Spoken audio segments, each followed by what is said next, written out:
আমার একটা ঘরে রইতে পারবি না, দেখলে ছবি পাগল হবে।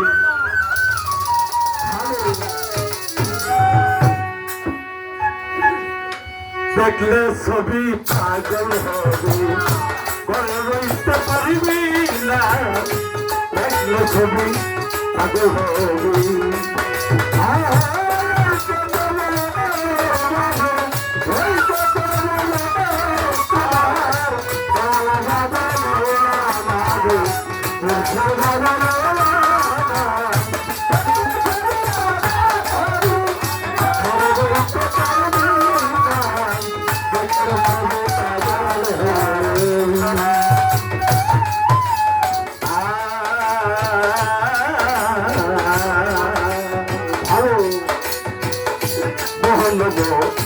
রাতি রাতি দেখলে জীবন উঠে আবার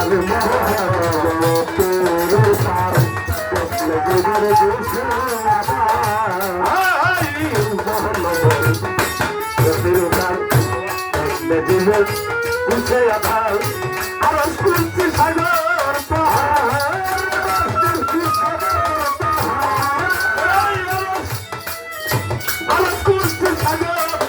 ভালো দেখাবার কি থাকে না দেখাবার কি থাকে না, ছবি পাগল হবে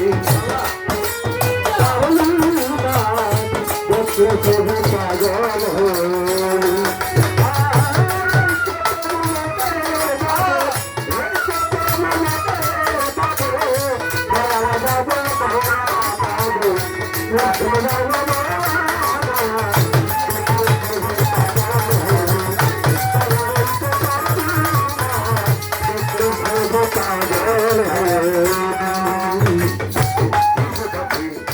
খ্রিস্টানেরা হিন্দি বাবু জয়ীরা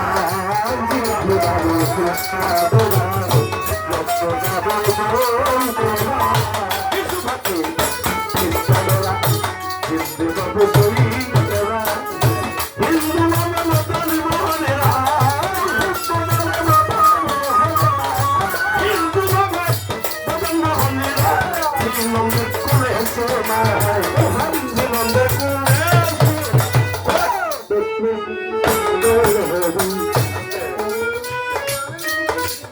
কেন গানটা বললাম?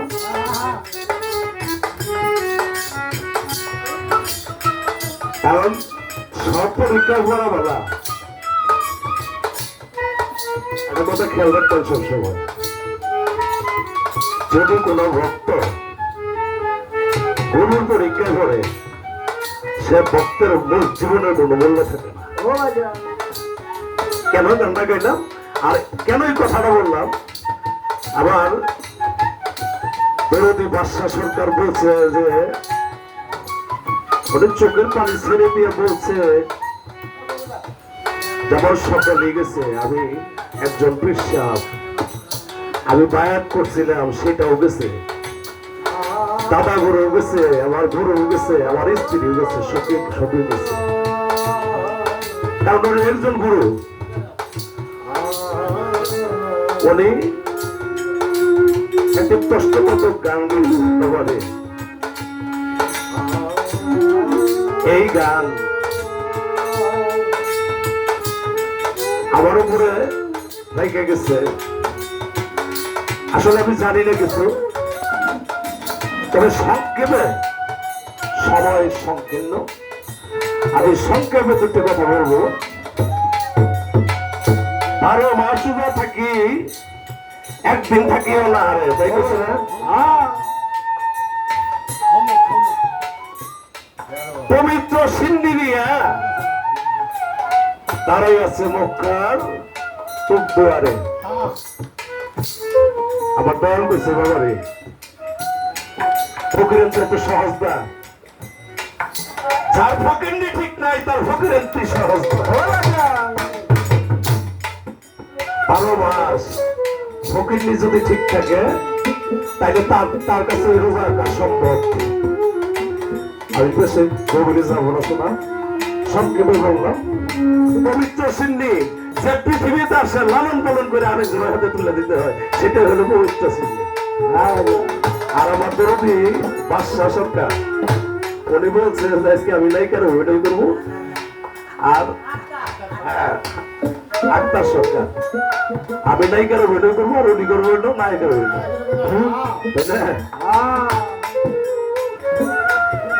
উনি গান আসলে যদি কিছুই না কয়, শুধু খালি গান গায়, তাহলে অনেকে মনে করবো তুমি চালিয়ে দেয়। আরে আজকে যে পরিস্থিতিতে শিকার, কারণ এক ব্যক্তি গুরু ধরছে, গুরু তার বাড়িতে আয়, পাশের বাড়ির এক ব্যক্তি উনি আর গুরু ধরে নেই, তখন চিন্তা করতেছে গুরু ধর্ম ভাব, মানে আমার নাজিম বেন মানে গুরু ধর্ম ভাব, তাহলে গুরুর কেমনে সেবা করবো, কিংবা সেবা যত্ন করবো, তাহলে হের বাড়তে যাই একটু শিখাই।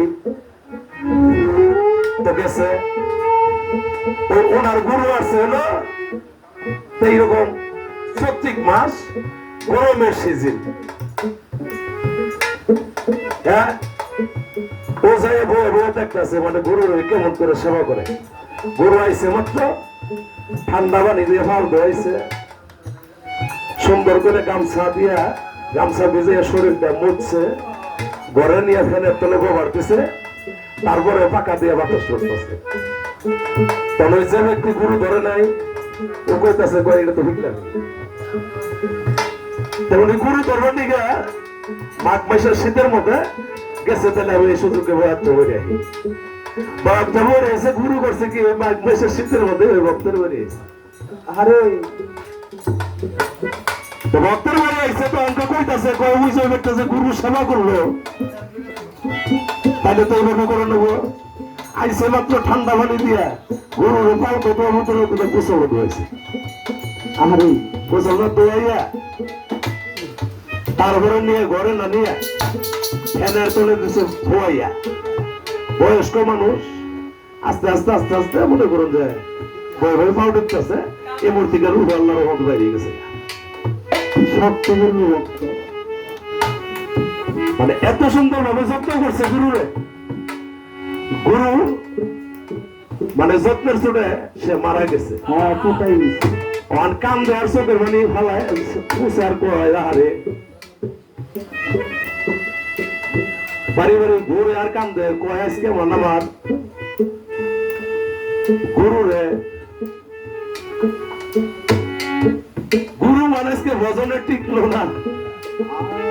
আমি যে গুরুরে বললাম, গুরু মানুষকে ভজনে টিকলো না। আজকে যে পরিস্থিতি, আজকে আজকে আমি টিকি না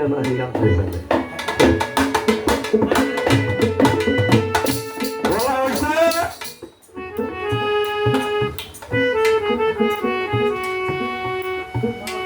কি বড় ছেলে বিয়া করলো নবযুবতী,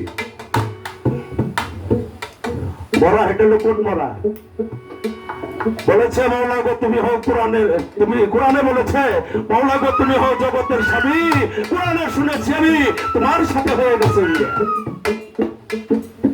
সে হলো মরা, যে হলো আমার গুরু, আমি হলাম নবযুবতী, আমি যত কিছু জানি সবকিছু ন্যস্ত করে আমার গুরুর দরবারে যখন আমি আমার এই দেহ মন তার চরণে দিয়েছি, তখন হইলাম আমি নবযুবতী।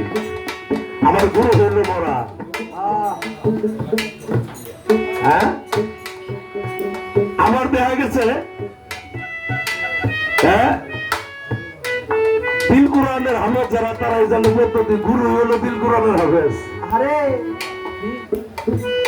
উনি আকাশে যা আছে তাও যাবে, পাতালে যা আছে তাও যাবে, তাহলে উনি হলো দিল কোরআনের হাফেজ। আবার কইছে পঞ্চস্বামীর মন যুগাইয়া 4 যুগে থাকে সতী, আমি শক্তিবদ্ধভাবে বলবো, দয়া করে আপনারা জ্ঞানীগুলি মানুষজন সবাই বোঝার সবাই বুঝবেন।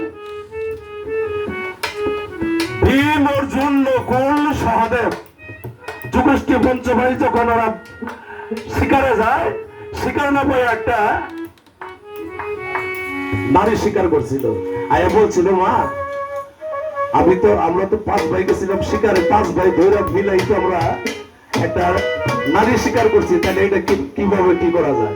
তোর মা বলছিল, বাবা তোকে আমি 5 ভাইয়ের সম্ভবকে দোয়া করলাম, তারা সমভাগে তোর কাছে চলে যায়।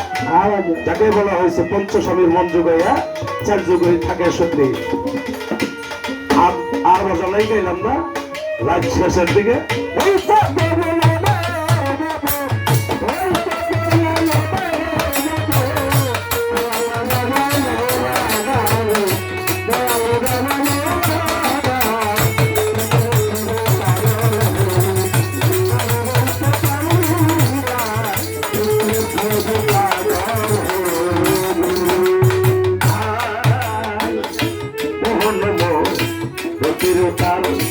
দেখলে জীবের গুছে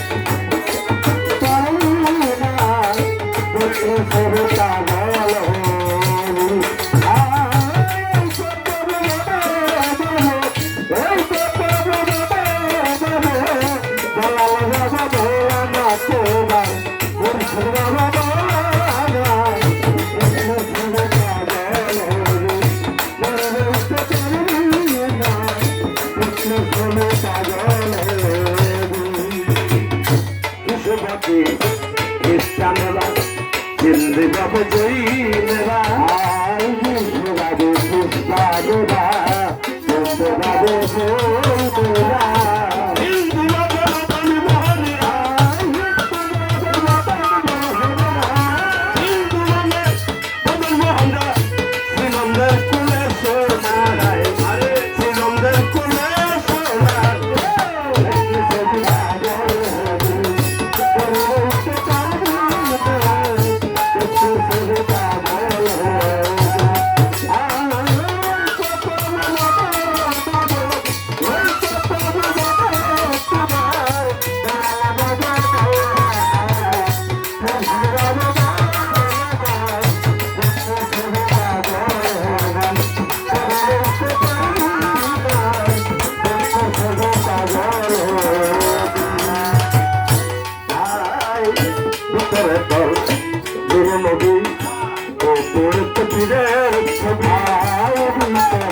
Bye.